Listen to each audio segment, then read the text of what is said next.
Hello, j'espère que vous allez bien. Alors, dans ce nouvel épisode, j'ai l'honneur d'accueillir Mathilde Guibert. Alors, Mathilde, c'est une professeure de yoga. Et d'ailleurs, pour la petite histoire, c'est sur un tapis que l'on s'est rencontrés. Alors, comment présenter Mathilde? C'est tellement une nana aux multiples casquettes. Alors, elle est professeure de yoga pour les particuliers et les entreprises.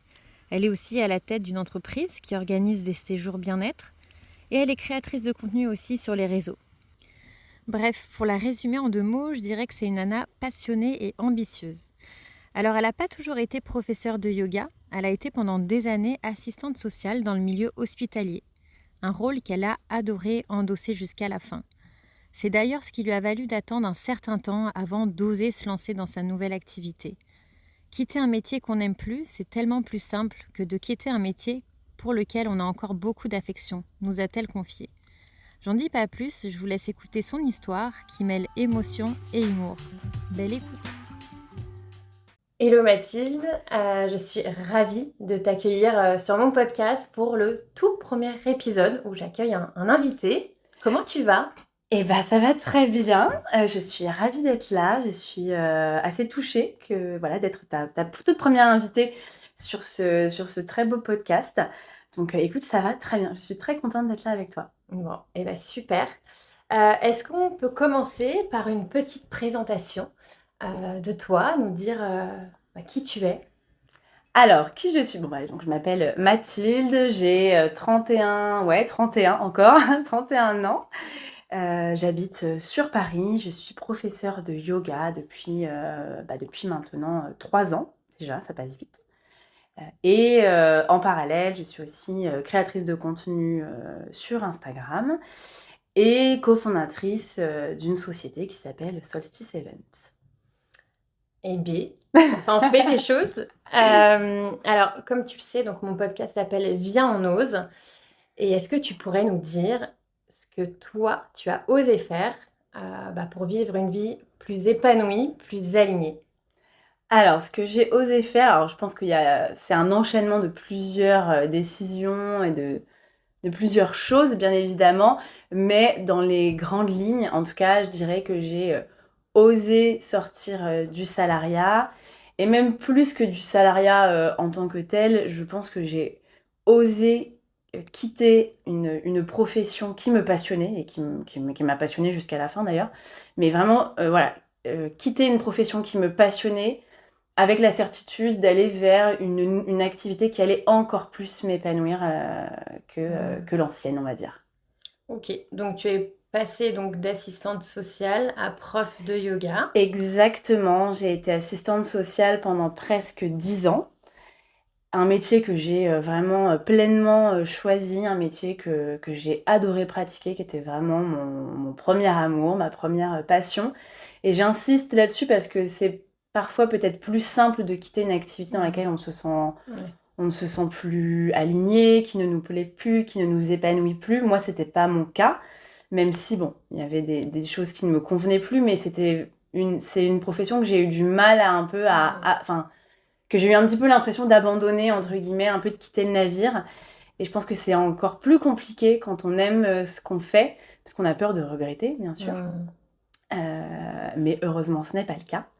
Et donc voilà, ouais, 10 ans assistante sociale. Donc pour les gens peut-être qui connaissent, j'ai fait en gros 5 ans ce qu'on appelle la polyvalence de secteur. Donc j'accueillais tout public, du nouveau-né jusqu'aux personnes âgées, sur des thématiques très différentes, des problématiques de logement, des problématiques financières, de la protection de l'enfance, du handicap, voilà, vraiment tout type de problématiques. Et puis ensuite, je me suis spécialisée sur plutôt l'enfance, la protection de l'enfance, en travaillant en maternité. Ok. Et, euh, et du coup, cette bascule, euh, est-ce qu'elle a pris plus ou moins de temps? Est-ce que ça a été facile à prendre cette décision? Est-ce que tu peux nous en dire un petit peu plus? Alors, c'est une décision qui a pris du temps. C'est vrai qu'il y a des gens qui sont assez impulsifs, on va dire, dans ce genre de décision, et qui, un peu du jour au lendemain, posent leur dème, et puis c'est parti pour la grande aventure. Moi, c'est vrai que je suis pas trop comme ça. Je pense que j'ai pas non plus été trop élevée comme ça, donc je suis quelqu'un d'assez... j'ai besoin de sécurité, j'ai besoin de savoir que j'ai un plan B, que toutes les options ont été envisagées, on va dire. Même si, bon, un moment, même si on essaie d'avoir un filet de sécurité, bon, il y a toujours une part de risque et à un moment, il faut quand même y aller. Mais disons qu'entre le moment où j'ai commencé à me dire, enfin, à sentir naître l'envie d'être prof de yoga et le moment où réellement je me lance, il s'est passé déjà, je pense, une bonne année. Ok. Donc je pratiquais le yoga, voilà, c'était une discipline que je pratiquais en loisir, on va dire. À un moment, c'est vrai que j'ai vraiment senti l'envie de m'y former. Et il m'a fallu une bonne année avant de me dire, ok, allez, je me lance, je vais sur le site du centre de formation, je m'inscris, j'y vais. Et une fois que j'étais formée, pareil, je voulais pas me lancer tout de suite dans le grand bain à 100%. Donc j'avais réussi à négocier avec mon employeur de passer à mi-temps sur mon poste à la maternité. Parce que je voulais vraiment, voilà, quand même continuer à rester. Et donc pendant 2 ans, j'étais à mi-temps assistante sociale et le reste du temps, ben voilà, je pouvais développer mon activité de yoga. Ce qui fait que pendant 2 ans, j'ai pu un peu prendre la température, voir déjà si ça me plaisait vraiment, si ça a fonctionné aussi, bien sûr. Et au bout de 2 ans, je me suis dit, bon, allez, là, c'est bon, ça fait 2 ans. La charge de travail devenait aussi très, très importante parce que le social, c'est un milieu très, très prenant, on va dire. Faut pas trop compter ses heures. Et en même temps, l'activité de yoga se développait vraiment bien. Donc, en fait, j'avais quasiment plus de moments off. Donc, ça devenait quand même un peu compliqué. Même moralement, ça devenait un peu dur. Et donc là, je me suis dit, bon, on y va, c'est le moment. Et donc là, depuis mars 2022, je suis à 100% indépendante. Ok, ouais, cette notion de filet de sécurité, elle me parle aussi beaucoup. J'imagine. Parce que oui, accessoirement, donc voilà, j'ai des enfants, donc effectivement, sauter comme ça, enfin moi je suis pas non plus celle qui saute comme ça sans avoir peaufiné le projet, même si on se dit toujours que c'est pas parfait et que peut-être que, mais voilà, avoir en tout cas un minimum de sécurité avant de se lancer. Et je trouve que c'est ce qui fait qu'on a moins peur aussi de se lancer. Complètement. Quand on a pensé le projet correctement et qu'on part avec des bases solides. Et justement, Complètement, ouais. c'est une question que je voulais te poser. Est-ce que tu as eu peur donc d'oser ce changement de vie? Est-ce que tu as eu des doutes? Est-ce que tu peux nous dire? Alors, j'ai pas eu peur. J'ai pas eu peur parce que le fait de prendre mon temps, j'ai eu le temps vraiment de visualiser la situation, de visualiser le projet. J'ai eu le temps de voir naître, en fait, tant, on va dire, dans ma tête que sur le papier, en fait. J'ai eu le temps de voir naître vraiment le projet. Donc, j'ai pas eu peur. D'autant plus qu'en fait, à chaque fois que ce soit finalement le moment où je me dis, ok, je me lance dans la formation, et ensuite la seconde phase où je me dis, ok, je démissionne, en fait, à chaque fois, j'arrivais à un moment où mon corps même commençait un peu à somatiser, où je sentais que j'arrivais vraiment un peu au bout de mes limites. C'est-à-dire que, par exemple, quand j'ai décidé de m'inscrire à cette formation de prof de yoga, c'était un moment où je pense que j'étais un peu aux prémices du burn-out.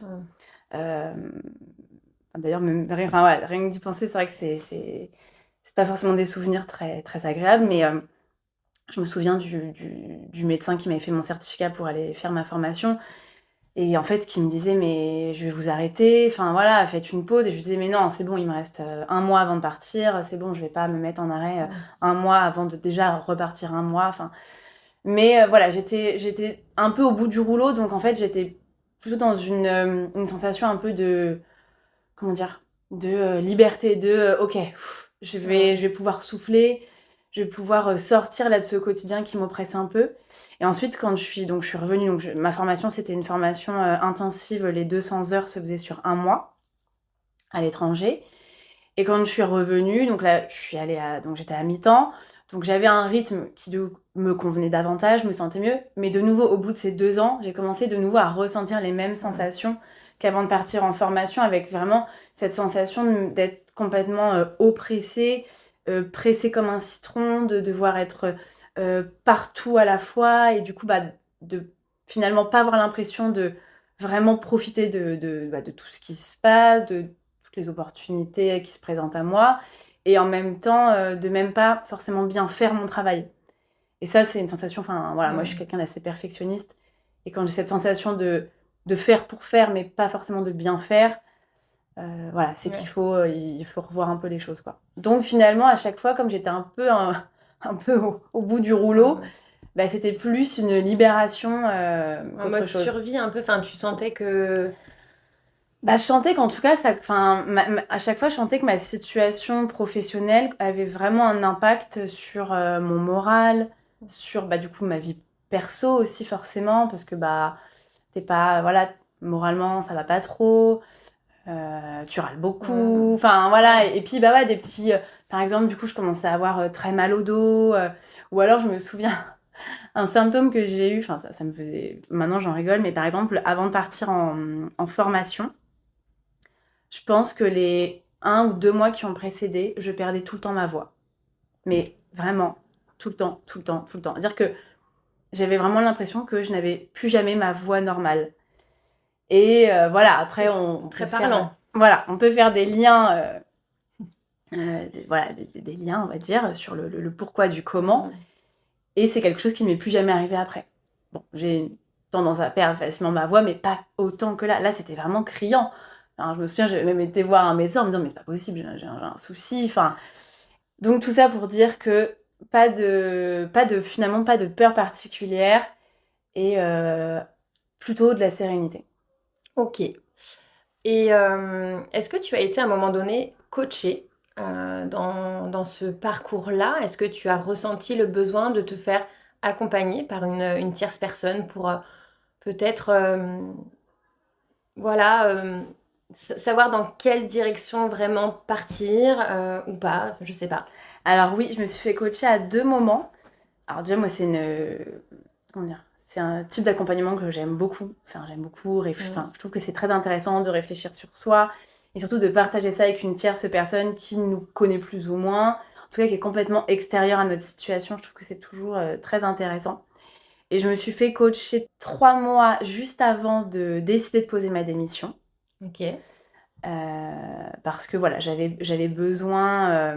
En fait, ma demande à ce moment-là, c'était finalement que ce coaching m'aide à décider est-ce que oui ou non j'y vais, en gros. Voilà. Est-ce que j'avais envie d'arrêter de me poser la question, est-ce que je me lance à 100%, est-ce que je me lance pas, est-ce que je reste à mi-temps. Donc voilà, donc cette personne m'a vraiment accompagnée 3 mois avant, et au terme du coaching, bah, en fait, j'ai posé ma démission. Et ensuite, je me suis fait recoacher 3 mois par une autre coach qui, elle, m'a accompagnée vraiment sur finalement les 3 premiers mois où j'étais 100% indépendante. Parce que j'avais envie d'être un petit peu encadrée et de pouvoir avoir quelqu'un finalement à qui j'allais un petit peu voilà, bah, partager mon quotidien, mes questionnements, sur un peu finalement le lancement de cette nouvelle vie. Enfin, c'est bête, mais moi, ça fait 10 ans que je bossais en équipe, dans un bureau avec plein de collègues, et d'un seul coup, tu te retrouves quand même beaucoup seule chez toi. La question de la solitude, hein, qui se pose beaucoup chez les entrepreneurs. Est-ce que je vais arriver à gérer cette solitude? Est-ce que ça va pas me manquer? Est-ce que je vais arriver à me motiver à travailler en étant chez moi? Enfin, il y a plein de choses comme ça. Et donc, ça me rassurait d'avoir aussi quelqu'un sur les 3 premiers mois de cette activité, voilà, 100% indépendante, qu'elle a un petit peu me driver, on va dire. Ouais, ouais, non, de toute manière, c'est toujours intéressant, je trouve, d'être accompagné parce que quand bien même les réponses sont en toi, la personne en face va te poser tellement les bonnes questions que tu vas faire naître les bonnes réponses. Et je trouve que en se faisant accompagner, bah, on peut gagner un temps fou. Complètement. Ah oui, ça c'est. Et puis comme tu dis, en fait, la personne n'est pas là pour te dire ce que tu vas faire. Elle est là effectivement pour poser des questions et pour que les réponses, en fait, elles viennent de toi. Un peu comme des gens qui feraient une thérapie. Enfin, voilà, l'idée c'est quand même ça, c'est que ça vienne de toi et de tes tripes. Et du coup, ça a beaucoup plus de sens que si quelqu'un te dit, bah, tu vas faire ci ou tu vas faire ça. Et en effet, je pense qu'on gagne vraiment, vraiment un temps précieux. Enfin, moi, c'est quelque chose en tout cas que je recommande vivement à toute personne, soit qui s'interroge à passer le cap, ou qui vient de le passer et qui a envie d'être un petit peu encadré, ou qui l'a même déjà passé depuis un moment, qui est peut-être déjà... Enfin, en fait, finalement, on peut très bien faire appel à un coach n'importe quand au cours de son activité. Il n'y a pas de règle. Ouais, et puis ouais, savoir s'entourer c'est important. Parce que quand on travaille seul, c'est pas toujours facile de se motiver. Et du coup, voilà, être entouré, se faire accompagner, je pense que c'est effectivement une bonne chose et qui fait gagner du temps. Parlons yoga. Pardon, Euh, yoga. c'est sympa ça, parlons yoga. Ouais, c'est clair. Si tu fais un podcast, tu pourras l'appeler comme ça, parlons yoga. C'est un joli nom de podcast, c'est vrai, c'est vrai. Euh, Quelles sont les valeurs qui te plaisent dans le yoga et qui font écho en toi, ce que tu es? Alors les valeurs, alors peut-être avant même de parler des valeurs, petit rappel entre guillemets, souvent les gens pensent que le yoga c'est la pratique physique. C'est voilà, la pratique physique, ou même parfois certaines personnes vont parler de sport. Moi je m'identifie, d'ailleurs ce n'est pas considéré comme un sport, je l'identifie pas comme un sport, même s'il y a un vrai engagement corporel, musculaire, voilà, mais c'est vrai que souvent on voit le yoga comme la pratique physique, mais en fait le yoga c'est pas ça. C'est-à-dire que le yoga c'est un grand terme qui va regrouper plusieurs branches, dont la pratique physique, mais le yoga c'est aussi, c'est une philosophie de vie, c'est la méditation, c'est la respiration, c'est une façon de s'alimenter, une façon de communiquer, voilà, c'est tout un ensemble finalement de... C'est une hygiène de vie. Ouais, exactement, un écosystème, une philosophie, une hygiène de vie. Et la pratique physique n'en est qu'une branche en fait. Donc tout ça pour du coup revenir à ta question, moi ce que j'aime dans le yoga, c'est à la fois le côté, il y a un côté très individuel, il y a un côté très introspectif, où on vient vraiment prendre conscience de son corps, de soi-même, de ses réflexions, de ses ressentis. Mais au final, il y a tout l'impact que ça va avoir sur le collectif. C'est-à-dire que c'est pas du tout une pratique égoïste, au sens négatif du terme, on va dire, mais c'est vraiment un petit peu réfléchir sur soi, aller, entre guillemets, aller bien avec soi-même pour un peu, moi j'aime bien le terme de rayonner, pour en fait pouvoir rayonner finalement sur le monde qui nous entoure, sur notre entourage, et il y a un peu l'effet ricochet, on va dire.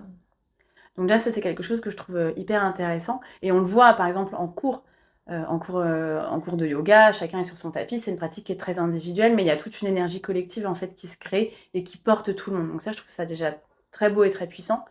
Je trouve il y a une bienveillance, il y a une empathie. On apprend, on regarde un peu avec le monde avec des lunettes différentes, on va dire, quand on tombe un peu dans la marmite du yoga, on va dire. Je trouve qu'on essaye, peut-être on voit les choses avec peut-être un peu plus d'indulgence, avec, je sais pas, un peu moins de précipitation. On apprend un petit peu à ralentir. Je trouve que ça nous amène à une certaine ouverture d'esprit, en fait. Donc, C'est une sorte de prétexte pour plein d'autres choses, en fait. Un très joli prétexte complètement. pour peut-être revoir pas mal d'aspects de nous, de notre vie. Complètement. Et après, on le retrouve dans d'autres disciplines. Enfin, moi, j'ai beaucoup pratiqué, par exemple, le fitness. Bah, beaucoup de gens, par exemple, vont se mettre, je sais pas moi, au fitness, à la course à pied, enfin, à des disciplines sportives assez intenses. Ça peut être pour, je sais pas moi, se remuscler, pour perdre du poids, pour un aspect santé, etc. Et puis, en fait, on met un pied dans cette discipline. Et puis là, d'un seul coup, on se rend compte que, ah bah ok, je fais du sport, mais en fait, finalement, il faut aussi que je cogite un peu plus à mon alimentation. Et puis du coup, on s'interroge un peu plus sur, bah, en fait, quand je mange ça, qu'est-ce que j'apporte à mon corps ou qu'est-ce que je n'apporte pas. Et en fait, et puis comme ça, à chaque fois, on ouvre une porte. C'est un peu comme un jeu vidéo, quoi. On débloque des niveaux à chaque fois. Oui. Et en fait, bah, dans le yoga, c'est pareil. Souvent, on va commencer avec la pratique physique. Et puis là, on va dire, ah, mais en fait, la méditation, c'est ça. Ah, mais finalement ça me plaît, alors que peut-être qu'on pensait que ça nous plairait pas, ou ah, les techniques de respiration, ah ok, ça m'apporte ça, je peux l'utiliser à tel moment, à tel moment. Et voilà, et on débloque des niveaux comme ça de connaissances et de pratiques, et qui ont un impact direct sur notre vie en fait, et qu'on peut réutiliser surtout très facilement dans le quotidien, et après les transmettre à notre entourage, aux gens qui ont des enfants, à leurs enfants, enfin, et voilà, il y a vraiment ce côté, ouais, comme je disais, ce côté un peu rayonnement, quoi. On transmet et chacun peut transmettre ce qu'il apprend et ce qu'il pratique. Ouais, ça me parle beaucoup. Je vois très bien cette figure du rayonnement. J'imagine. Et du coup, tu nous disais que tu t'étais formée à l'étranger. Ouais. Est-ce que tu peux nous en dire un petit peu plus de cette formation? Où ça a été? Enfin, où c'était? Combien de temps? Une sacrée aventure. Donc, comme je disais, au moment où je décide de me former, je suis un peu au bout du rouleau. À ce moment-là, je suis célibataire, je vis seule, donc voilà, je me dis en fait, mes décisions entre guillemets n'impactent que moi. J'ai pas d'enfant, donc je me dis bah en fait, quitte à me former, je me voyais pas me former dans ma ville, reprendre le métro, le RER tous les soirs. Et en fait, je me disais, bah, quitte à faire cette formation, je veux vraiment être coupée du monde, quoi. Je veux vraiment n'avoir que ça à penser. En immersion. En immersion complète. Donc je me dis, bah allez, je suis jamais partie très longtemps en voyage, je suis jamais partie seule. Donc j'y vais. J'avais échangé avec des personnes qui s'étaient formées à l'étranger, on m'avait recommandé un centre de formation qui m'avait l'air hyper sérieux. J'ai pu discuter avec eux. Et donc je suis partie en Thaïlande, précisément sur une petite île qui s'appelle Koh Phangan, qui est, pour la petite histoire, alors on dit que cette île s'est formée sur un bloc de quartz rose. Donc c'est un peu l'île, alors de façon un peu caricaturée, mais un peu l'île de l'amour. Enfin, c'est une île où vraiment ça déborde d'amour. Les gens viennent un petit peu là, même en retraite spirituelle, pour aller voilà, chercher un peu l'amour de soi. Enfin, il s'en dégage une énergie absolument incroyable. Et donc, donc moi, je me suis formée en Ashtanga Vinyasa. Donc, souvent, les formations de base, c'est soit des formations d'Ashtanga ou des formations de Vinyasa. Donc, c'est des yogas qui sont assez dynamiques. Et c'est une formation qui dure 200 heures. Donc voilà, donc je suis partie, donc c'est tout un périple, hein, je sais plus, 2 avions, un ferry, une petite barque, Ah oui. et j'arrive avec ma grosse valise sur une petite plage où il n'y a rien, personne, et je me dis, on est filmé, l'aventure commence, Ouais, un peu Koh-Lanta, ouais. Quoi. Vraiment, il n'y avait rien, et là tu te dis, bon, bah il nous a débarqué là, on était 2, on se retrouve là, où va-t-on? Qu'est-ce qu'on fait? Et puis, et voilà, et c'était génial parce qu'en fait, donc immersion totale, clairement, mes seules préoccupations pendant un mois, c'était mes cours, bien m'alimenter parce que physiquement, c'est très, très intense, surtout qu'il faisait 35 degrés, chaleur humide, voilà. Bien boire, surtout qu'il n'y avait pas l'eau courante, donc il fallait aller le matin à 6h chercher son eau potable pour la journée, mais en fait, c'était presque mon rituel favori, enfin voilà. Et puis voilà, donc c'était juste manger, boire, dormir et apprendre. Tu nous disais dans ta présentation que, donc en plus d'être prof de yoga, tu as monté Solstice, j'ai toujours du mal à le dire ce mot, je pense que je ne dois pas être la seule, Event. Tu n'es pas la seule, Solstice Event. Ouais. Alors comment est née cette idée? En quoi consiste ce projet, cette activité du coup? Alors, c'est né assez naturellement. En fait, donc c'est une société que j'ai donc montée avec mon compagnon Mathieu. Donc Mathieu, pour contextualiser, donc il est lui dans le domaine sportif, il est préparateur physique, il travaille notamment avec des sportifs de haut niveau, donc il travaille avec l'équipe de France de trampoline, de natation artistique et de plongeon. Voilà, objectif JO 2024. Waouh. Voilà, donc lui, voilà, donc c'est pour dire que lui, il est dans un domaine qui n'est pas non plus aux antipodes du mien, on va dire. Et en fait, donc lui, il a déjà beaucoup travaillé dans l'événementiel sportif pendant sa carrière. Il a eu déjà une société où il montait des événements sportifs. Enfin, donc il a quand même une expérience assez importante dans ce domaine-là. Et moi, voilà, moi j'aime le contact, j'aime les gens. Et donc assez rapidement, après tous les confinements, j'ai eu envie de créer des moments un peu où on se regroupe, où le yoga est un peu le prétexte, un peu la porte d'entrée, et où voilà, on va pratiquer ensemble, et où on va surtout vivre un moment convivial.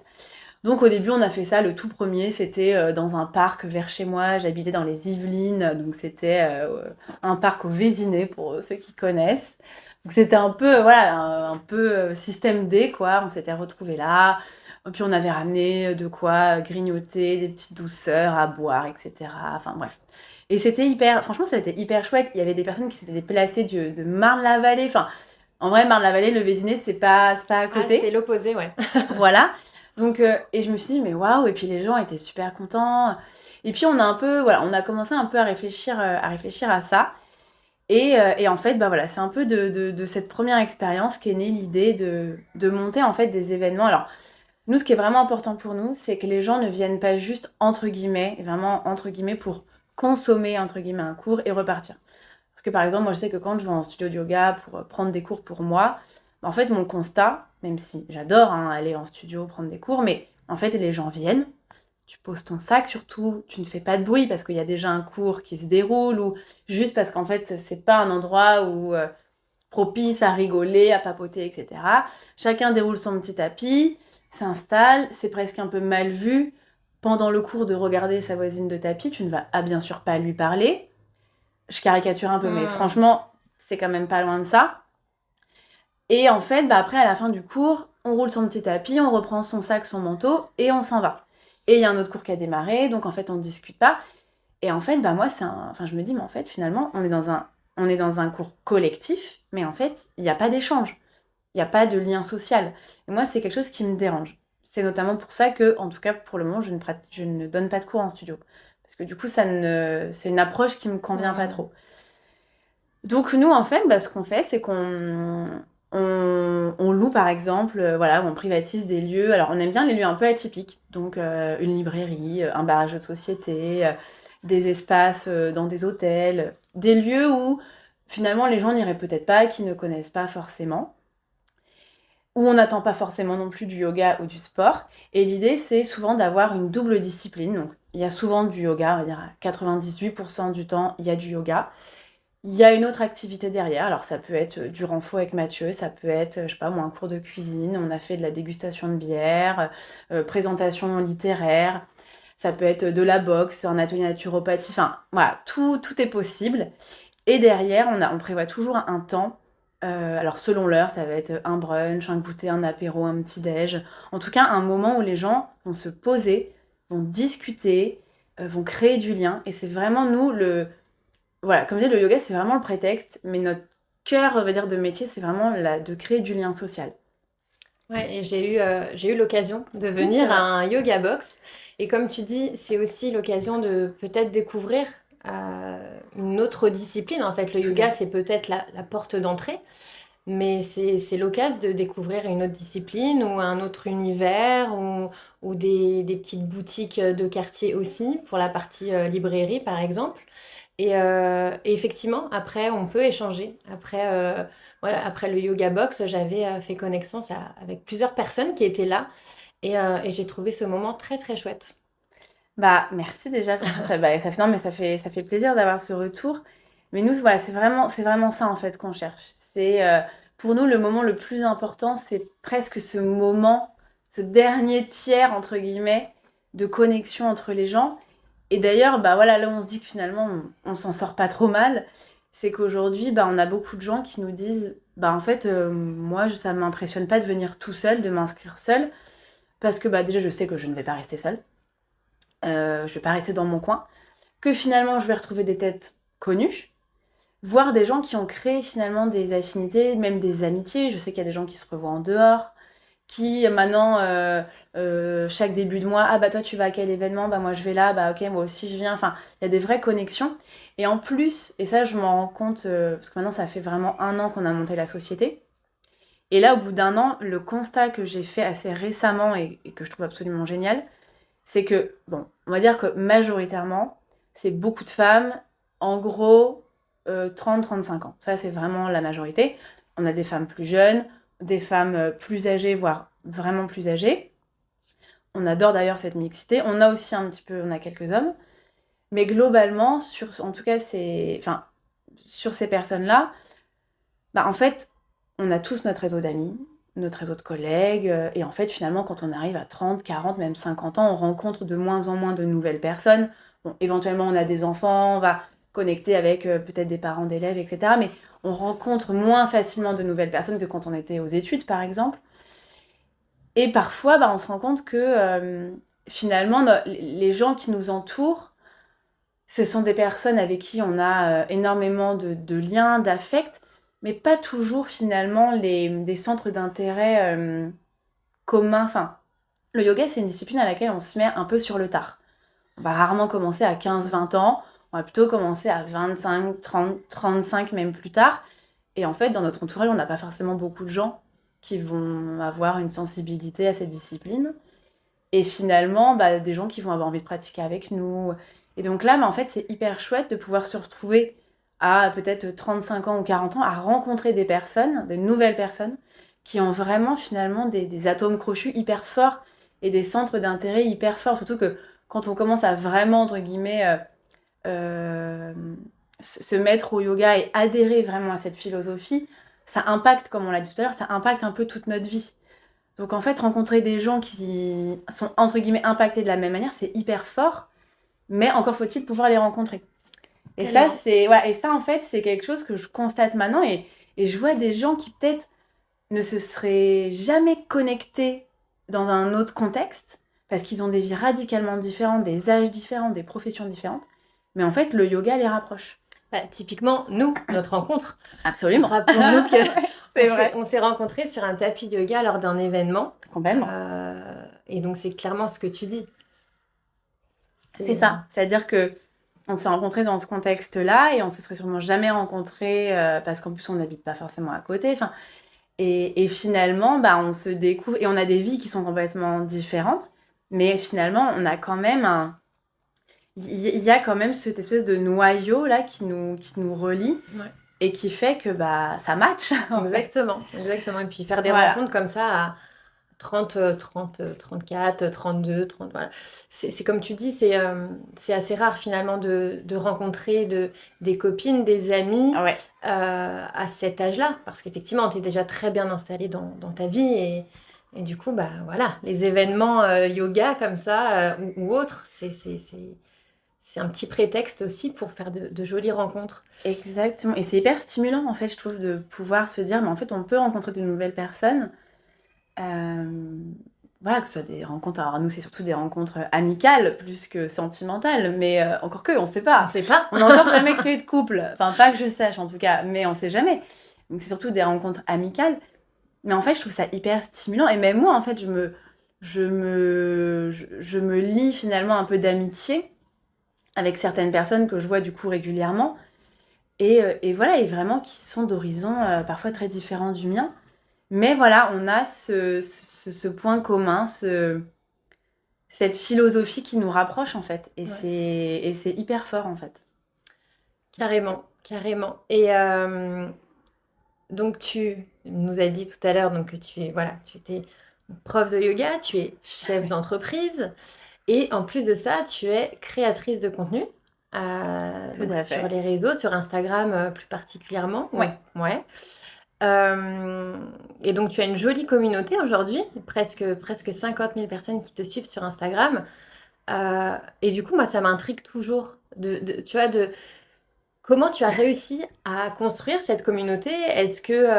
Est-ce qu'il y a eu une stratégie que tu as mise en place? Est-ce que ça s'est fait naturellement, un peu justement par hasard? Est-ce que tu peux nous parler de cette communauté-là? Que s'est-il passé? Alors, déjà, non, il n'y avait pas de stratégie. En fait, donc, c'est toujours assez atypique, effectivement, de parler de ça parce que aujourd'hui, c'est vrai, quand on lance un compte Instagram, on met des stratégies en place et on est presque un peu obligé. Moi, j'ai ouvert ce compte en 2015, donc ça commence à faire quelques années maintenant. Et en fait, quand j'ai ouvert mon compte, c'était parce que Quand j'ai ouvert mon compte, c'était parce que je me mettais au sport et que ma meilleure amie m'avait dit crée-toi un compte Instagram, tu vois, il y a plein de nanas qui font le même programme que nous, ça va être génial, c'est hyper motivant. Bon, ok, allons-y. Et donc moi, à la base, c'était un compte pour suivre les autres, en fait, et me motiver. Et quand j'avais la flemme le soir de faire ma séance, me dire non, allez, les autres l'ont fait, donc toi aussi. Et en fait, je me suis prise un peu au jeu, j'ai commencé à partager mes séances, à partager ce que je mangeais, mais il n'y avait pas de stratégie, enfin, à l'époque... Puis même, déjà, on parlait plus éventuellement d'influenceurs, et encore, je savais même pas que ça existait. C'était vraiment la naissance, on parlait pas du tout de créateurs de contenu, même à l'époque.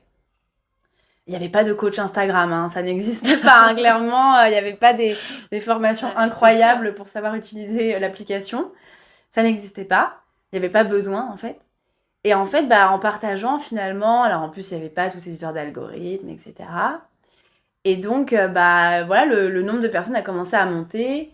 Et notamment, quand j'ai commencé à partager les transformations physiques, puisqu'à l'époque, c'était un peu l'objectif. Les avant-après. Les avant-après, voilà. Que là, voilà, il a commencé à avoir une espèce d'engouement. Et puis en plus, avec ma meilleure pote, on était un peu voilà, la blonde et la brune, avec des physiques complètement différents, des personnalités très différentes. Donc, je pense qu'assez vite, les gens nous ont identifiés un peu comme un duo. Et à nous deux, je pense qu'on balayait... je pense qu'il y avait pas mal de nanas différentes qui arrivaient à s'identifier à nous. Et donc, on a toutes les deux, en même temps, eu des comptes comme ça qui ont grossi, jusqu'au jour où la nana qui avait créé finalement le programme qu'on suivait, donc c'est le Top Body Challenge, je pense que ça parlera à pas mal de filles. Donc Sonia, la fondatrice, avait repartagé, donc à l'époque, je sais pas combien elle avait, mais je pense qu'elle était pas loin du 1 million d'abonnés. Et elle avait repartagé nos transformations, donc là, boom d'abonnements. Et donc, ça a été un peu le début. Et puis, on a commencé à avoir des marques qui nous ont contactés pour faire des partenariats, etc. Ok, très bien. Et puis, à un moment, on a des gens qui ont commencé à nous dire, ça serait bien un peu d'encadrer un peu tout ça. On a commencé à nous parler du fait de devenir auto-entrepreneur, tout un monde inconnu, quoi. Et donc, voilà, on a commencé un peu à encadrer le truc. Et puis, en fait, ça s'est fait comme ça, quoi. On a alimenté, je ne veux pas dire que c'est non plus tombé comme ça du jour au lendemain. C'est-à-dire on a vu qu'il se passait quelque chose et on a continué. Alors, je dis on parce qu'en fait, ça s'est vraiment fait en parallèle avec Laura. Mais en fait, on a continué à alimenter nos réseaux en voyant qu'il se passait quelque chose et que c'était hyper cool. Et en fait, nous, ça nous motive encore plus. Enfin, c'était vraiment... ouais, c'était hyper puissant tout ce qui se passait. Et puis, voilà, jusqu'au moment où, un moment, tu te rends vraiment compte finalement de la plus-value que tu peux apporter aux gens dans ce que tu communiques, aux marques aussi avec lesquelles tu peux travailler. Et puis voilà, ça s'est développé comme ça. Il y a eu... et puis après, pendant le confinement aussi, il y a eu aussi un gros boom, effectivement, d'abonnements parce que, bon, aujourd'hui, ça fait pas mal d'années où...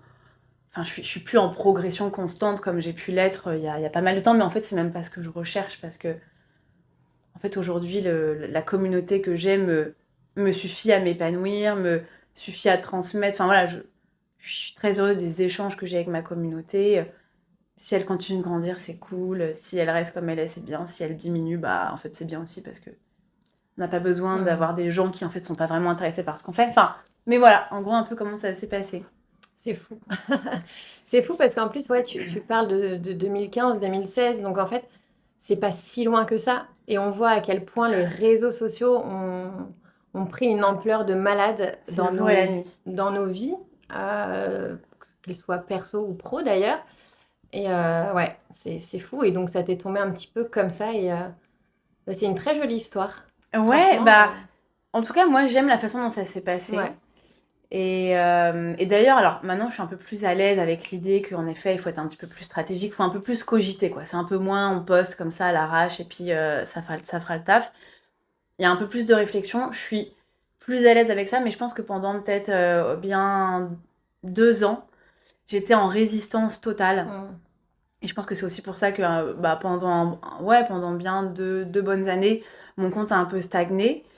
En termes de visibilité, parce que j'étais en résistance totale et j'avais la nostalgie de l'avant et de la facilité, de la spontanéité. J'avais l'impression qu'il n'y avait plus aucune authenticité, j'étais plus d'accord avec ça. Je commence à accepter ce nouveau fonctionnement et le fait qu'en fait tu peux malgré tout rester spontané, tu peux rester authentique, même si ça te demande quand même un peu plus de réflexion qu'avant. Je suis un peu plus en phase avec ça, mais oui, en fait, c'est peu d'années et en même temps, c'est énorme le changement qu'il y a eu. Et c'est vrai que, comme je disais, maintenant, il y a des coachs Instagram qui fleurissent de partout. Mais ça n'existait pas. Hein. Ouais. Mais voilà, c'est des nouveaux métiers. Et en même temps, heureusement qu'ils sont là pour les personnes qui se lancent, notamment des créateurs, des entrepreneurs qui se lancent, qui ont quand même besoin des réseaux pour pour progresser, pour faire grandir leur activité. Et en même temps, tout est tellement codifié maintenant que, en fait, tu as parfois besoin d'être Ouais. accompagné.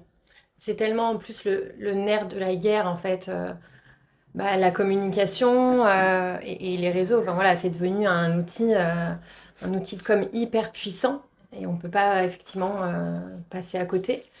C'est compliqué, en tout cas. Ouais. De faire sans, je pense qu'aujourd'hui, c'est compliqué. Et il y a quand même beaucoup de gens, effectivement, une grosse partie de leurs chiffres, une grosse partie de leurs clients vient quand même des réseaux sociaux et notamment d'Instagram. Mais du coup, effectivement, ça demande... Parce qu'en fait, quand tu te lances, par exemple, en tant que prof de yoga, au début, tu penses pas que tu vas devoir être expert en communication, expert en marketing, expert en technique de vente. À la base, c'est pas ça ton métier, en fait. Donc... Et donc au début, voilà, moi c'est pareil, au début je faisais un peu de résistance à ça en disant mais non, mais moi je suis prof de yoga, quoi, je suis pas commerciale. Oui, mais bon, il faut quand même avoir... ça fait partie du jeu, j'ai envie de dire. Voilà, ça fait quand même partie du jeu. Surtout, alors après tu peux avoir les moyens de déléguer complètement toute cette partie-là et d'avoir quelqu'un finalement qui gère tes réseaux sociaux pour toi. Il faut en avoir l'envie, il faut avoir les sous aussi pour le faire. Et puis il y a aussi le côté authentique que du coup tu perds un petit peu. Donc, tu te détaches un petit peu peut-être de la communauté. C'est ça. Mais voilà, donc c'est... Et d'ailleurs, je pense qu'il faut l'avoir en tête quand tu te lances, et quel que soit le domaine d'activité, c'est que il y a ton cœur de métier, mais en fait, il y a tout ce qu'il y a autour. Complètement. Et même sans parler des réseaux, la compta, hein, on sait, c'est quand même aussi un gros morceau. Quand tu n'y connais rien et que tu détestes les chiffres, il faut quand même s'y frotter, quoi. Ouais. Et du coup, c'est hyper formateur de te lancer dans ton projet parce qu'effectivement, tu t'abordes plein de sujets que tu ne soupçonnerais pas, en fait, parce qu'à la base, tu as juste ta mission de vie, en fait, tu as juste ce pourquoi ton petit cœur bat, j'ai envie de dire. C'est ça. Et sauf que voilà, il y a tous les à côté qui font que c'est pas que ça, c'est pas que l'activité, il y a plein d'autres choses. En tout cas, une vie très riche, j'ai envie de dire. Je sais pas si tu te rends compte de cette évolution. Il y a encore quelques années, tu étais assistante sociale et prof de yoga, puis chef d'entreprise, puis créatrice de contenu. Enfin, voilà. Donc juste, je voulais te dire bravo, en fait, parce qu'en fait, on se rend pas forcément compte. C'est vrai. Quand on est dedans, la tête dans le guidon. Et moi, j'aime bien faire ce petit exercice de rétrospective, de voir tout ce qu'on a pu accomplir en l'espace de seulement quelques années. C'est vrai, ouais. Qu'est-ce qu'on peut te souhaiter là pour la suite? Qu'est-ce qu'on peut me souhaiter? Alors, c'est rigolo parce que là, on est en janvier, hein, à l'heure où on enregistre le podcast, donc c'est une période où on se questionne beaucoup sur, au-delà même des résolutions, mais un peu des objectifs de l'année. Et en fait, moi, en fait, là, tu vois, je suis dans une... Ce qu'on peut me souhaiter, j'ai envie de dire, c'est justement juste de profiter, en fait, de tout ce qui est déjà mis en place. Parce que comme tu le dis, on a parfois la tête dans le guidon. Et dans l'entrepreneuriat, il faut toujours avoir un peu un coup d'avance et toujours penser à l'après. Ça marche, mais peut-être un jour ça marche plus. Donc, qu'est-ce que déjà, quoi je peux déjà cogiter pour la suite? Et finalement, on prend pas toujours le temps de savourer ce qui est déjà bien installé. Et moi, tu vois, ça fait en gros là depuis 3 ans où chaque début d'année, c'est un peu le remue-ménage, formation, démission, etc.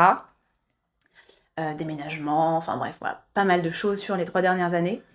Et en fait, là, début d'année, je suis vraiment dans l'état d'esprit de j'ai envie de savourer ce qui est déjà là, ajuster, parce que tout n'est pas parfait, mais prendre le temps justement juste de profiter de ce que j'ai déjà mis en place, de prendre un petit peu de hauteur sur tout ça, voir ce qui peut être ajusté, un peu modifié. Là, tout de suite, j'ai pas un immense projet comme j'ai pu avoir les autres années. J'aime bien me dire que après la porte n'est pas fermée et qu'on n'est pas à l'abri d'une super idée. Mais en tout cas, je suis plus dans voilà, ajuster et consolider en fait. Et pérenniser ce qui existe déjà. Pour ensuite, bien sûr, parce qu'on va pas s'arrêter là, pour d'autant mieux rebondir et aussi se laisser le temps justement de laisser naître et mûrir la prochaine idée en fait. Ouais, d'autres potentielles réflexions. Exactement. Dernière question. Allez. Si tu avais un message à dire à la Mathilde du burn-out, quand tu étais en face de ce médecin qui t'a proposé de t'arrêter, est-ce que tu aurais quelque chose à lui dire et qu'est-ce que tu aimerais lui dire à cette Mathilde? Bah, cette Mathilde-là, c'était en décembre 2019.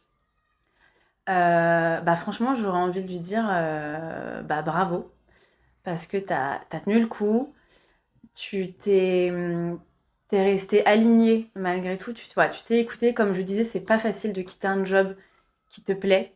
En plus, le social, voilà, quand tu dis que t'es assistante sociale, on te voit un peu comme Mère Teresa. Donc, c'est-à-dire que waouh, tu fais un métier incroyable. Et comment peux-tu penser ne plus aider les gens, en fait? C'est un peu ça. Donc, mais ceci dit, voilà, je lui dirais, mais en fait, non, t'as fait le bon choix. Et en fait, certes, tu n'accompagnes plus les gens de la même manière, mais tu continues de les accompagner quand même. Tu vas continuer de leur apporter des choses très importantes, différemment. Mais en fait, cette part sociale qui est tellement, tellement importante, en fait, tu vas continuer de la développer. Voilà, différemment, mais elle sera toujours là. Et donc, ouais, non, je lui dirais bravo. Parce qu'en plus, enfin, moi, c'est pas du tout, comme j'ai dit, même dans mon éducation, j'ai toujours été, et pas du tout au sens négatif du terme, mais un peu celle qui fait pas de vagues.